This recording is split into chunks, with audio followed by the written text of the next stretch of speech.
Aquatic condition में होना चाहिए, जहाँ पे जल होगी वही तो होगा ये। तो इन जनरल आप देखेंगे ये एल्गी में भी होता है, मोस्टली एल्गी में पाया जाएगा, राइट। जैसे आप याद करो, एक एग्जांपल आपको याद होगा, क्लेमाइडोमोनास, बड़ा कॉमन एग्जांपल है। उसी तरह से ये फंजाई में भी हो सकता है, कुछ फंजाई में भी पाया जाता है, राइट। जैसे एल्ब्यूगो हम पढ़ेंगे बायोलॉजिकल क्लासिफिकेशन में, वहां भी होता है। तो इस तरह से ये एल्गी और फंजाई में हो सकता है। क्लियर। दूसरा आती है बारी किसकी, कोनिडिया या कोनिडियोस्पोर्स की। इसको पहले समझते हैं।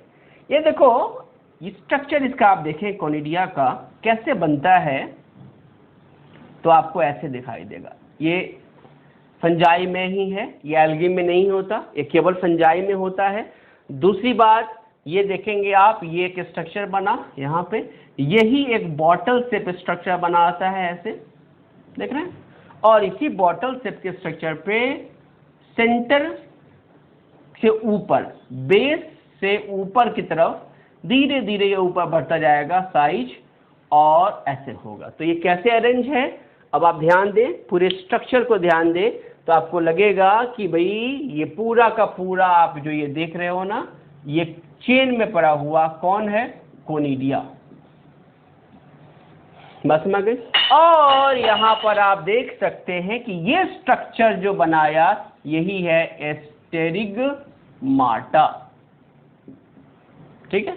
और स्टेरिगमाटा जिससे ओरिजिनेट होता है, ये स्ट्रक्चर कहलाती है कोनिडियोफोर।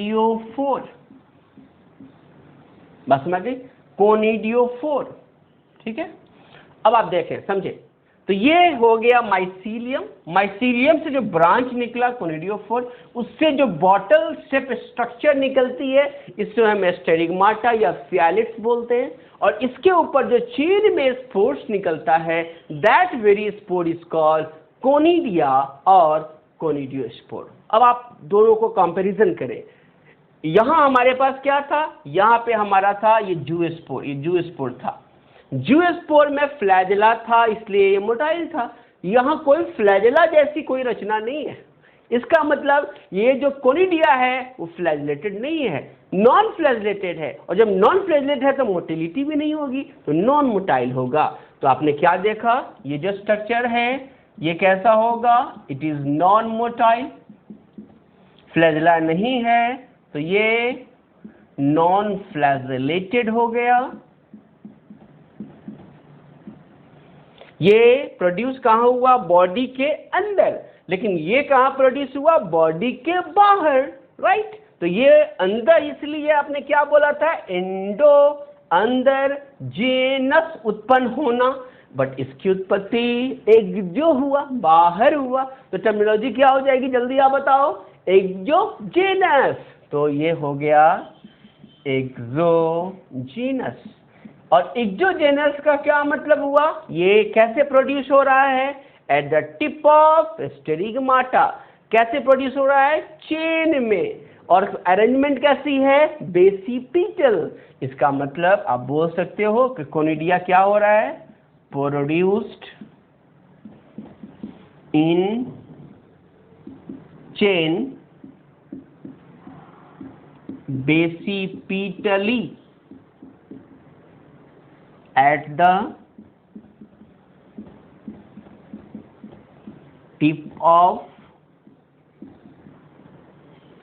स्टेरिगमाटा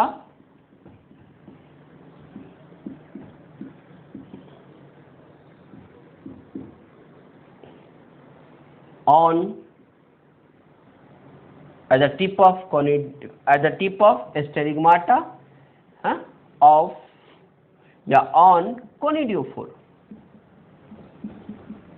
कोनिडियोफोर का मतलब होता है, वो फोर का मतलब ब्रांच, जो कोनिडिया बनाने वाला हो। तो ये जो आप देख रहे हो यही है कोनिडियोफोर। ये फोर का मतलब क्या हुआ, ब्रांच है जो कोनिडिया बनाएगा। कोनिडिया कैसे बनेगी, तो याद रखना है कि ये कोनिडिया जो बनेगी वो चेन में बनेगी, श्रृंखला में आएगी। श्रृंखला कैसी होगी, बेस की तरफ, नाम क्या रखा, बेसिपिटल।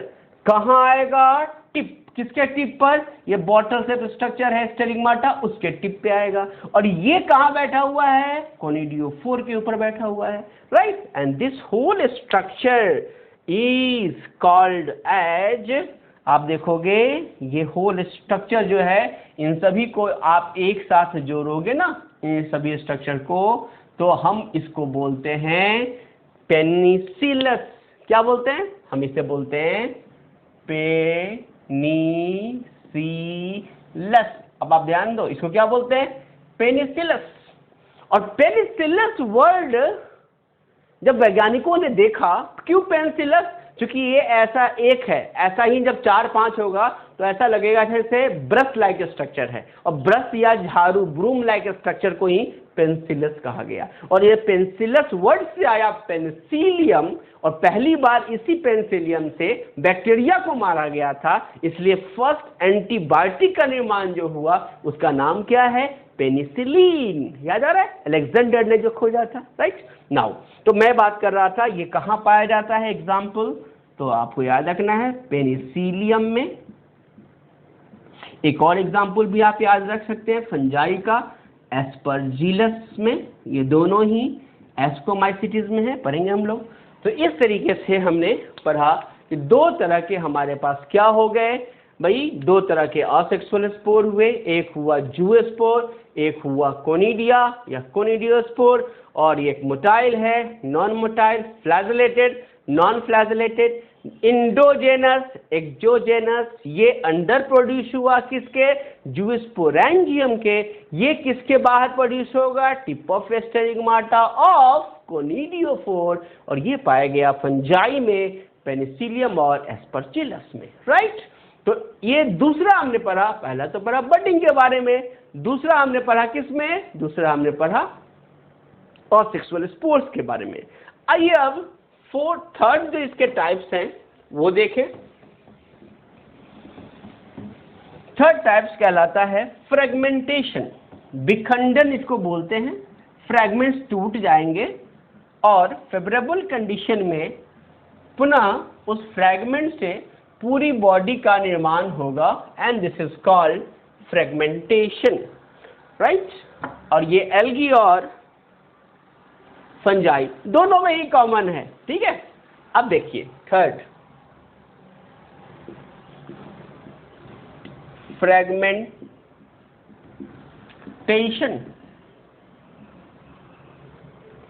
तो ये फ्रेगमेंटेशन क्या है? मैंने बताया था हमारे पास फिलामेंटस एल्गी है, शैवाल वहां होगा, पहला एग्जाम्पल। दूसरा एग्जाम्पल ये फंजाई में आपको दिखाई देगा। तीसरा एग्जाम्पल प्रोटोनीमा ऑफ मॉसिस बोलते हैं। ये बड़ा इंपॉर्टेंट है, अभी पढ़ेंगे हम इसके बारे में। तो ये तीन स्ट्रक्चर बताए गए किसके बारे में? फ्रेगमेंटेशन में। तो इसमें एक और स्ट्रक्चर आता है जिसे हम बोलते हैं प्लेनेरिया। और प्लेनेरिया में जो फ्रेगमेंटेशन है वो एक स्पेशल तरह का फ्रेगमेंटेशन है, and this is called regeneration. तो एनसीईआरटी ने तो इसी जगह लिख दिया है, बट मैं इस रीजेनरेशन को डिटेल बताऊंगा ताकि आपको इससे रिलेटेड सारे क्वेश्चन बन जाए। आइए समझते हैं यहां पर क्या है। तो फ्रेगमेंटेशन का क्या मतलब है? फ्रैगमेंट का ये एक कोई, जैसे आप एल्गी में समझो, स्पाइरोगायरा आपने ले लिया, याद आ रहा है आपको?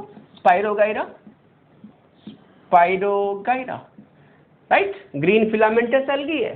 अब ध्यान दीजिए, ये स्पाइरोगायरा ये इस तरह से इसकी फिलामेंटस स्ट्रक्चर होती है, ऐसे, क्लियर। अब आप देखेंगे किसी कारण से ये फिलामेंट यहां से टूट गया, यहां से टूट गया। अब क्या होगा? ये जो टूटा हुआ टुकड़ा है, ये आप जो देख रहे हो, ये फिर से फेवरेबल कंडीशन में जैसा ये पूरी बॉडी थी वैसे ही बॉडी का निर्माण कर लिया। सो ये जो टुकड़ा है, दिस इज कॉल्ड फ्रैगमेंट, और फ्रैगमेंट से पूरी बॉडी का निर्माण हो जाना फेवरेबल कंडीशन में, this is called fragmentation. Mechanism में आ गया, बहुत आसान है। ये कहाँ होगा? मैंने बताया फिलामेंटस एल्गी, स्पाइरोगायरा में होगा, हीलोथ्रिक्स में होगा। दूसरा फंजाई में ले तो जितने भी मैक्सिमम फंजाई हैं सभी में ऐसा देखा जाता है कि फ्रेगमेंटेशन होता ही होता है। तो बड़ा कॉमन मेथड है असेक्सुअल रिप्रोडक्शन में फ्रेगमेंटेशन का होना इन फंजाई। दूसरा आता है किसका? प्रोटोनीमा इन मॉस। ये समझने की बात है, प्रोटोनीमा जो मॉस है उसमें खास एक प्लांट है फुनेरिया, पढ़ेंगे इसको। यहाँ पे पाया जाता है प्रोटोनीमा। ये प्रोटोनीमा होता क्या है? मानते हैं इस प्रोटोनीमा के बारे में थोड़ा डिटेल समझते हैं। ये प्रोटोनीमा क्या है? देखिएगा, ये प्रोटोनीमा दो तरह का होता है, या तो प्राइमरी प्रोटोनीमा होगा या फिर सेकेंडरी प्रोटोनीमा होगा। ये प्राइमरी या सेकेंडरी प्रोटोनीमा यदि आप देखें तो आपको लगेगा ये जो बना है ये फ्रॉम स्पोर, स्पोर से डेवलप होता है, जबकि ये जो बनता है ये फ्रॉम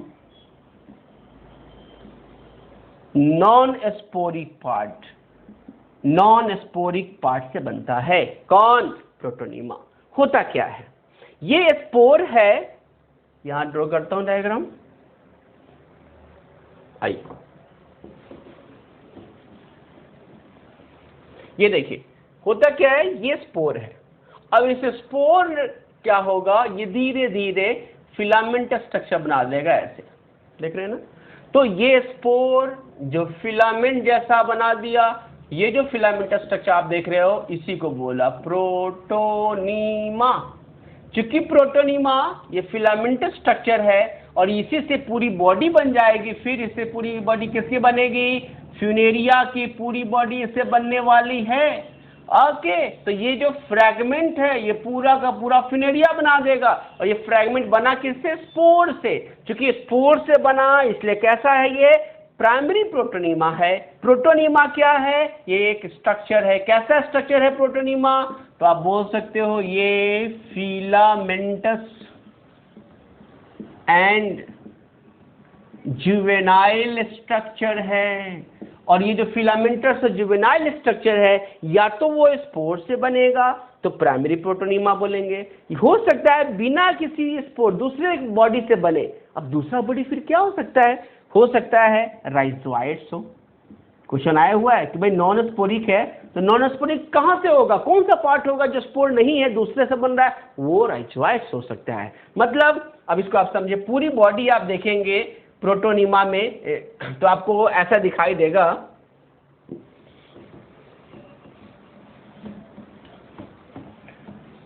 मॉस को आप देखेंगे पूरी बॉडी उसकी ऐसी होती है, देखें ये नीचे राइजोइड्स होता है और ये इसमें लीफ लाइक स्ट्रक्चर्स होती है, ऐसा स्ट्रक्चर है, ठीक है ना।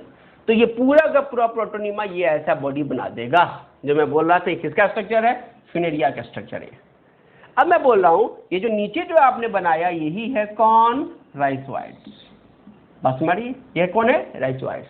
तो आप तो ये बोले कि एक बार ये बना, हो सकता है कि ये राइजोइड से बने, मतलब ये जो टुकड़ा है ये टुकड़ा टूट जाए। अब ध्यान दे, ये टुकड़ा टूट गया, ये अब फिर ये टूटा हुआ टुकड़ा क्या करेगा? ऐसे फिलामेंटस स्ट्रक्चर बनाएगा, राइट। तो ये भी क्या है? फिलामेंटस और जुवेनाइल स्ट्रक्चर है, लेकिन ये स्पोर से नहीं बन रहा है बल्कि राइजोइड से बन रहा है, इसीलिए इसको नॉन स्पोरिक बोलेंगे। और ऐसे टाइप ऑफ प्रोटोनीमा को सेकेंडरी प्रोटोनीमा के नाम से जानेंगे। और ये दोनों ही कैरेक्टर कहाँ देखा गया है? फ्यूनेरिया में। और फ्यूनेरिया को हम क्या बोलते हैं? मॉस कहते हैं। अब मुझे लगता है ये एनसीईआरटी की लाइन बिल्कुल क्लियर हो जाएगी। आपको क्वेश्चन भी आएगा कि भाई बताओ इसमें कि भाई ये जो हमारा प्रोटोनीमा है ये प्रोटोनीमा कहाँ बना? तो ये मॉस में बना।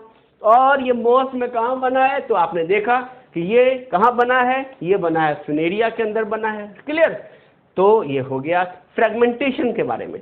आइए थोड़ा समझते हैं रिजनरेशन से रिलेटेड फ्यूनेरिया की जो बात हो रही है उसको समझते हैं। तो यहाँ पे मॉस का मतलब ब्रायोफाइट से है, पढ़ेंगे आगे हम लोग, प्लांट किंगडम में पढ़ना है इसे। मॉस का, राइट। तो आइए अब देखते हैं रिजनरेशन के बारे में। आप लोगों ने प्लेनेरिया तो नाम सुना ही है, उससे भी आइए कॉमन चीज बताता हूँ। आपके घर में जो प्रायः लड़कियां या महिलाएं देख के भागती हैं, एक तो कॉकरोच होता है, दूसरा लिजार्ड होता है, राइट ना। तो इन दोनों में देखा गया है रीजनरेशन। थोड़ा सा इसको डिटेल ले लेते हैं ताकि इससे क्वेश्चन आ जाए। आगे जब आप एमबीबीएस में जाओगे तो भी ये काम आएगा। दो मेथड होता है इसके तहत, एक को बोलते हैं मॉर्फोलैक्सिस और एक को बोलते हैं इपीमॉर्फोसिस। ओके, मॉर्फोलैक्सिस एंड इपीमॉर्फोसिस क्या होता है? यदि ऐसा हो कि टुकड़ा शरीर का बहुत सारे भागों में बट जाए, शरीर के बहुत टुकड़े हो और प्रत्येक टुकड़ा उतनी ही इफिशिएंसी के साथ पूरी बॉडी का निर्माण कर ले, तो इसका मतलब रिजनरेशन जो है वो ट्रू है। हर पार्ट के अंदर एबिलिटी है कि वो रिजनरेट करेगा, and this is called morphallaxis. क्या मतलब हुआ समझे? यहां पर क्या हुआ? ईच फ्रैगमेंट ऑफ बॉडी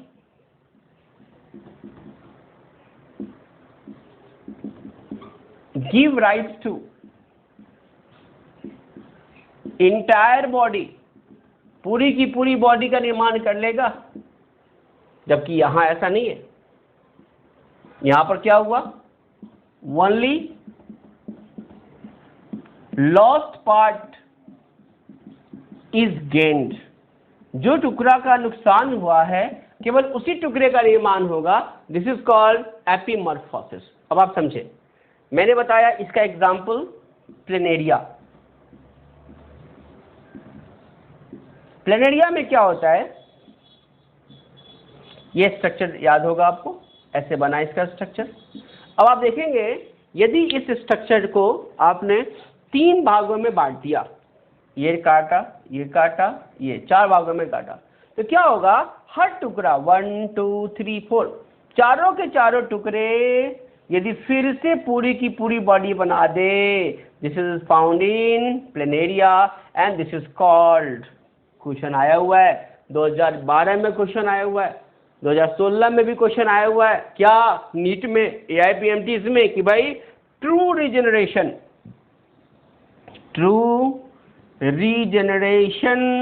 कहाँ पाया जाता है? तो ट्रू रीजनरेशन प्लेनेरिया में पाया जाता है। प्लेनेरिया क्या शो करता है? एपीमॉर्फोसिस शो करता है। एपीमॉर्फोसिस किसका टाइप्स है? रीजनरेशन का टाइप्स है। बिल्कुल क्लियर हो गया। अब बोले सर ये बताओ फटाफट, ये क्या है? लॉस्ट पार्ट से कैसे निकलना, ये कहाँ पाया जाता है? बिल्कुल बहुत कॉमन है, आपने देखा होगा, ये पाया जाता है लिजार्ड्स में। छिपकली, अब देखते होंगे, यदि आपने छिपकली देखा है तो आप देखो उसकी बॉडी लगभग ऐसे होती है और ये इसके पूंछ होते हैं, राइट। और यदि किसी कारण से ये जो उसका टेल है, यदि यहां से आपने तोड़ दिया तो क्या हो गया? ये टेल लॉस्ट हो गया। टेल तो उसका गायब हो गया बॉडी से, ये इसकी बॉडी थी। लेकिन आप देखोगे फिर थोड़े दिनों के बाद यहाँ पे दूसरा टेल आ जाएगा।